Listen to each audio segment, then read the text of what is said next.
Hello दोस्तों, स्वागत है आपका हमारे चैनल PKS ऑफिशियल में। इसके पिछले क्लासेस में हम सभी साइंस सीरीज का क्लास 1 और क्लास 2 कर चुके हैं। अगर आप सभी ने नहीं देखा है तो डिस्क्रिप्शन बॉक्स में लिंक दे दिया गया है, वहां से आप देख सकते हैं। यह साइंस का सीरीज रेलवे ALP और टेक्नीशियन एग्जामों के लिए काफ़ी इम्पोर्टेंट होने वाला है। तो चलिए शुरू करते हैं। सबसे पहला क्वेश्चन है, माता के गर्भ में भ्रूण को पोषण किसके माध्यम से मिलता है? ऑप्शन ए गर्भाशय, option B placenta, option C fallopian नलिका, ऑप्शन डी ग्रीवा। तो इसका राइट आंसर क्या होगा, आप लोग कमेंट करके जल्दी बताइए। तो जो माता के गर्भ में भ्रूण का जो पोषण होता है वह प्लासेंटा के द्वारा होता है। तो इसका राइट आंसर हो जाएगा ऑप्शन बी। देखिए इधर भ्रूण, भ्रूण का मतलब होता है एम्ब्रॉय, इंग्लिश में इसे एम्ब्रॉय कहते हैं। तो ये भ्रूण क्या होता है पहले ये जान लेते हैं। तो जो फर्टिलाइजेशन के बाद लगभग 10 सप्ताह यानी 10 वीक तक के विकसित जो युग्मनज होते हैं, जायगोट होते हैं, उनको ही हम लोग क्या कहते हैं, भ्रूण कहते हैं यानी एम्ब्रॉय कहते हैं। ठीक है, देखिए मनुष्य में जो गर्भधान होता है, गर्भधान का जो काल होता है, समय होता है, वो 280 दिनों का होता है। कितने दिनों का? तो 280 दिनों का गर्भधान होता है, ये आप लोग याद रखिएगा मनुष्यों में। ठीक है, आई होप आप लोग समझ गए होंगे। तो इसका राइट आंसर हो जाएगा option B placenta. Next question है, अमीबा किससे भोजन ग्रहण करता है? ऑप्शन ए कूटपाद, ऑप्शन बी मुख, ऑप्शन सी चर्म, ऑप्शन डी अवशोषण। इसका राइट आंसर क्या होगा बताइए। अमीबा जो होता है वह कूटपाद से भोजन को ग्रहण करता है। तो इसका राइट आंसर हो जाएगा ऑप्शन ए, कूटपाद से अमीबा जो है अपना भोजन को ग्रहण करता है। अमीबा द्वारा जो भोजन ग्रहण करने की प्रक्रिया को हम लोग क्या कहते हैं, फागोसाइटोसिस कहा जाता है। आई होप आप लोग समझ गए होंगे। और थोड़ा अमीबा के बारे में और थोड़ा जान लेते हैं। चलिए, अमीबा जो है वो अपचित भोजन को कोशिका झिल्ली के माध्यम से बाहर निकाल देता है। और अमीबा एक कोशिकीय जीव है। अमीबा कैसा जीव है? अमीबा एक कोशिकीय जीव है जो अपने आकार को बदलते रखने का क्षमता भी रखता है। ये अपने आकार को हमेशा बदलता रहता है। कौन? अमीबा, जो एक कोशिकीय जीव है। बहुत बार एग्जाम में पूछा है कि अमीबा कैसा जीव है, तो एक कोशिकीय। अमीबा जगत कौन सा जगत के में आता है अमीबा? तो अमीबा याद रखिएगा यह प्रोटिस्टा से संबंधित है। प्रोटिस्टा जगत से संबंधित है कौन? ये अमीबा। ठीक है, आई होप आप लोग समझ गए होंगे। चलिए नेक्स्ट क्वेश्चन देखते हैं। DNA किस में पाया जाता है? ऑप्शन ए कोशिका झिल्ली, ऑप्शन बी केंद्रक, option C ribosome, option D Golgi काई। तो जो DNA होता है यह कहाँ पाया जाता है आप लोग बताइए। तो DNA जो होता है यह केंद्रक में पाया जाता है। न्यूक्लियस जो होता है इसमें पाया जाता है कौन? DNA कहाँ पाया जाता है? केंद्रक में। चलिए DNA आया है तो DNA के बारे में थोड़ा जान लेते हैं। DNA का जो पूर्ण रूप है डाईऑक्सी राइबोज न्यूक्लिक एसिड। तो DNA का फुल फॉर्म क्या है? Deoxy ribose nucleic acid. DNA जो है वो पॉलीन्यूक्लियोटाइड्स का एक बहुलक है। ठीक है, DNA की जो श्रृंखला होती है वो हाइड्रोजन बंध से बंधी होती है। DNA की जो श्रृंखला होती है किससे बंधी होती है? तो हाइड्रोजन बंध से बंधी होती है। चलिए DNA का संश्लेषण पहले किसने किया, पहले जान लेते हैं। ये भी बहुत बार क्वेश्चन पूछता है। तो DNA का जो संश्लेषण किया वो है कोनबर्ग। कोनबर्ग ने सर्वप्रथम परख नली में DNA का संश्लेषण किया था। और DNA क्या है? तो DNA अनुवांशिक गुणों को क्या करता है, एक संतति से दूसरे संतति तक ले जाता है। तो DNA का पूरा समझ गए DNA के बारे में। DNA कहाँ पाया जाता है? तो केंद्रक में। और DNA का संश्लेषण पहले किसने किया था? सर्वप्रथम कोनबर्ग ने परख नली में किया था। और DNA का पूर्ण रूप क्या है? Deoxy ribose nucleic acid. I hope आप लोग समझ गए होंगे। DNA से एक भी क्वेश्चन आएगा आप लोग से नहीं छूटेगा। नेक्स्ट क्वेश्चन है, दांत के निर्माण में निम्न में से किस तत्व की सर्वाधिक भूमिका है? ऑप्शन ए लौह यानी लोहा, option B calcium, option C magnesium, option D zinc. इसका आंसर क्या होगा आप लोग कमेंट कीजिए। दांत के निर्माण में कैल्शियम तत्व की सर्वाधिक भूमिका है। किसकी? कैल्शियम जो ये तत्व है इसकी सर्वाधिक भूमिका है। तो इसका राइट आंसर हो जाएगा ऑप्शन बी। चलिए दांत के बारे में थोड़ा जान लेते हैं। दांत जो है, दांत के जो पिक्चर में आप लोग देख सकते हैं, दांत के शिखर पर अत्यधिक कठोर सफेद एवं चमकीला जो पदार्थ पाया जाता है, जिसे हम लोग क्या कहते हैं, मोटा एक आवरण पाया जाता है, उसे हम लोग इनामेल कहते हैं। ठीक है, और इनामेल सबसे कठोर पदार्थ होता है, हमारे बॉडी का सबसे कठोर पदार्थ क्या है, इनामेल। दांत मुख्यतः कैल्शियम फास्फेट तथा कैल्शियम कार्बोनेट बना होता है। ठीक है, दांत किसका बना होता है, तो कैल्शियम फास्फेट तथा कैल्शियम कार्बोनेट का। दांत अब आ गया तो समझ लेते हैं दांत कितने प्रकार के होते हैं, तो दांत 4 प्रकार के होते हैं, इंसीजर, केनाइन, प्रीमोलर और मोलर। ठीक है, तो इतना आप लोग दांत के बारे में जान लिए। आई होप आप लोग दांत से कोई भी क्वेश्चन नहीं छोड़ पाएंगे। इनमें से कौन टाक पॉलीमरेज एंजाइम का स्रवण करते हैं, option A Escherichia coli, option B Pasteurella pestis, option C Leishmania donovani, option D Vibrio cholerae. तो इसका राइट आंसर क्या होगा आप लोग बताइए। तो देखिए, जो एस्चेरिया कोलाई है यही टाक पॉलीमरेज एंजाइम का स्रावन करते हैं। जो एस्चेरिया कोलाई है ये यही क्या करता है, ये टाक पॉलीमरेज एंजाइम का स्रावन करता है, यानी स्रावित करता है ये इसे। ठीक है, टाक पॉलीमराइज एक एंजाइम है, ये क्या है, ये जो टाक पॉलीमराइज क्या है, एक तरह का एंजाइम है। ठीक है, ये किससे बना होता है, तो ये थर्मोफाइल में पाए जाने वाला थर्मोस्टेबल एंजाइम है। कैसा एंजाइम है ये, तो ये है थर्मोफाइल में पाया जाने वाला थर्मोस्टेबल एंजाइम है।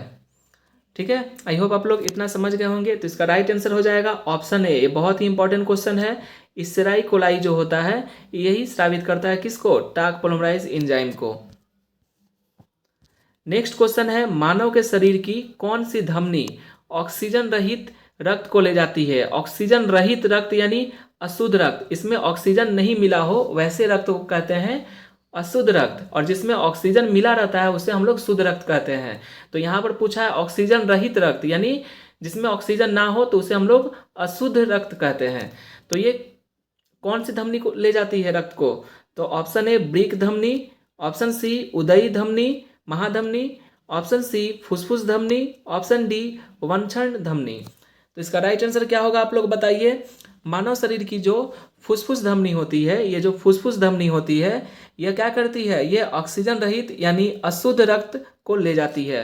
किसको लेके जाती है, ऑक्सीजन रहित रक्त को ले जाती है, कौन, फुसफुस धमनी। तो इसका राइट आंसर ऑप्शन सी हो जाएगा। चलिए सीरा के बारे में थोड़ा जान लेते हैं और धमनी के बारे में। सीरा में क्या होता है, अशुद्ध रक्त प्रवाह होता है, और धमनी में शुद्ध रक्त का प्रवाह होता है। फुसफुस सीरा से, और यही जो अपवाद है, अपवाद क्या है, जो फुसफुस धमनी है और फुसफुस सीरा, इसी में अपवाद क्या है, इसका जस्ट उल्टा हो जाएगा। फुसफुस सीरा में शुद्ध रक्त और फुसफुस धमनी में क्या हो जाएगा, ये अशुद्ध रक्त हो जाएगा। तो यही क्वेश्चन पूछा है, घुमा के पूछा है कि मानव शरीर में कौन सी धमनी ऑक्सीजन रहित यानी अशुद्ध रक्त को ले जाती है, तो फुसफुस धमनी यहाँ पर हो जाएगा अशुद्ध रक्त को ले जाती है। आई होप आप लोग इतना समझ गए होंगे। नेक्स्ट क्वेश्चन है, आहार नाल की सबसे बाहरी परत कहलाती है, तो option A serosa, option B muscularis, option C mucosa, option D tumour. तो इसका राइट आंसर क्या होगा आप लोग बताइए। तो देखिए, जो आहार नाल होता है, यानी जो चित्र में आप लोग देख पा रहे होंगे, तो आहार नाल की जो सबसे बाहरी परत जो होती है उसे हम लोग क्या कहते हैं, उसे हम लोग कहते हैं सिरोसा। इसका राइट आंसर हो जाएगा ऑप्शन ए। सिरोसा जो होता है वो आहार नाल का सबसे बाहरी परत कहलाता है। अब थोड़ा आहार नाल के बारे में जान लेते हैं।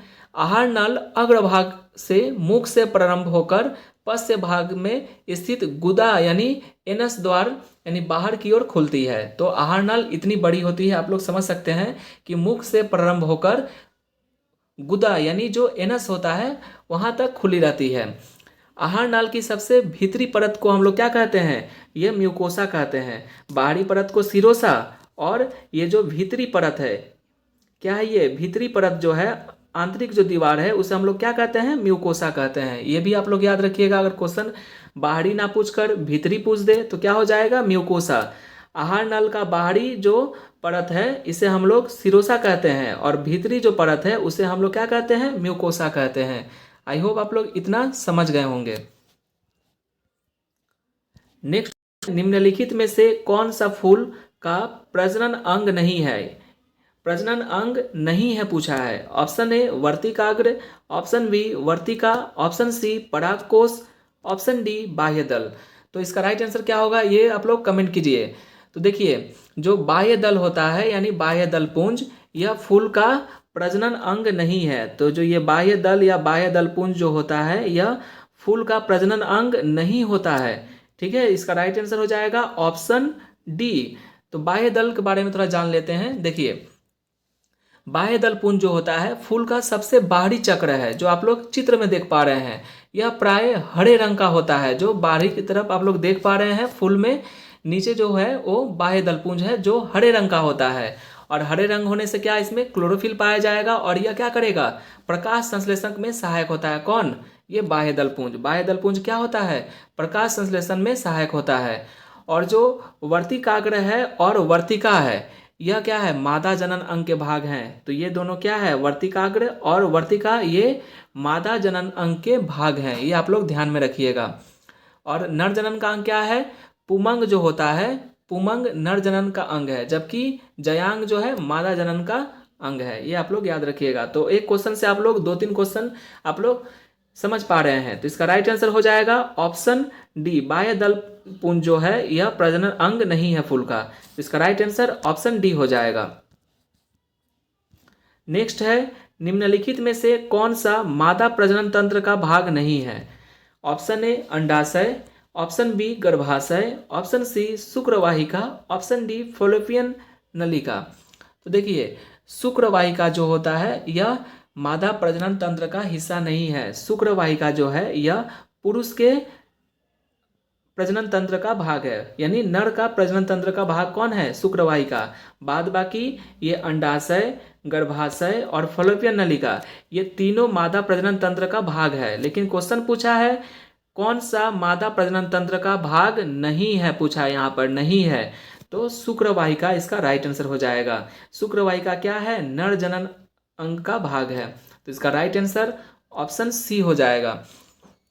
देखिए शुक्रवाहिका तो आप लोग समझ गए नर जनन तंत्र का हिस्सा है, जबकि ये अंडाशय, गर्भाशय और फॉलोपियन नलिका ये मादा जनन तंत्र का हिस्सा है। और जो एक क्वेश्चन पूछता है बहुत इंपॉर्टेंट है कि निषेचन जो क्रिया होती है, ठीक है, निषेचन की क्रिया वो कहाँ पर होती है, संपन्न होती है। तो निषेचन की जो क्रिया होती है वो फॉलोपियन नलिका में होती है, यानी फॉलोपियन ट्यूब में होती है। मादा जनन में ये फॉलोपियन ट्यूब पाया जाता है, यहीं पे क्या होता है, निषेचन होता है। ये बहुत इंपॉर्टेंट है। आई होप आप लोग समझ गए होंगे। नेक्स्ट और आखिरी क्वेश्चन है, मनुष्य के शरीर के किस अंग या ग्रंथि से वृद्धि हार्मोन स्रावित होता है? ऑप्शन ए पीयूष ग्रंथि, ऑप्शन बी थायराइड ग्रंथि, ऑप्शन सी वृषण, ऑप्शन डी अंडाशय। तो देखिए मानव के शरीर में जो पीयूष ग्रंथि होती है, पीयूष ग्रंथि वहीं से वृद्धि हार्मोन का स्रावित होता है। तो इसका राइट आंसर हो जाएगा ऑप्शन ए, पीयूष ग्रंथि जो है यही वृद्धि हार्मोन का स्रावित करती है। जो चित्र में आप लोग देख पा रहे होंगे पीयूष ग्रंथि वही वृद्धि हार्मोन का स्रावित करता है। वृद्धि हार्मोन एक प्रोटीन पर आधारित पेप्टाइड हार्मोन है। वृद्धि हार्मोन कैसा हार्मोन है, तो यह प्रोटीन पर एक आधारित पेप्टाइड हार्मोन है। अब चलिए थोड़ा पीयूष ग्रंथि के बारे में थोड़ा समझ लेते हैं। पीयूष ग्रंथि को हम लोग मास्टर ग्रंथि या बैंड मास्टर ऑफ ऑर्केस्ट्रा के नाम से भी जानते हैं। ये बहुत इंपॉर्टेंट क्वेश्चन है, ये बहुत बार रिपीट हुआ है एग्जाम में कि मास्टर ऑफ ग्रंथि किसे कहते हैं या मास्टर ऑफ ऑर्केस्ट्रा किसे कहते हैं। मास्टर ग्रंथि और मास्टर ऑफ ऑर्केस्ट्रा ये पीयूष ग्रंथि को ही कहते हैं। ठीक है, ये आप लोग याद रखिएगा। पीयूष ग्रंथि मटर के दाने जैसी संरचना वाली ग्रंथि होती है, जो आप लोग चित्र में देख पा रहे होंगे। आई होप आप लोग समझ गए होंगे। कोई भी डाउट हो तो प्लीज़ कमेंट करके ज़रूर पूछें, अपना राय ज़रूर दें। मिलते हैं अगले क्लास में, तब तक के लिए जय हिंद।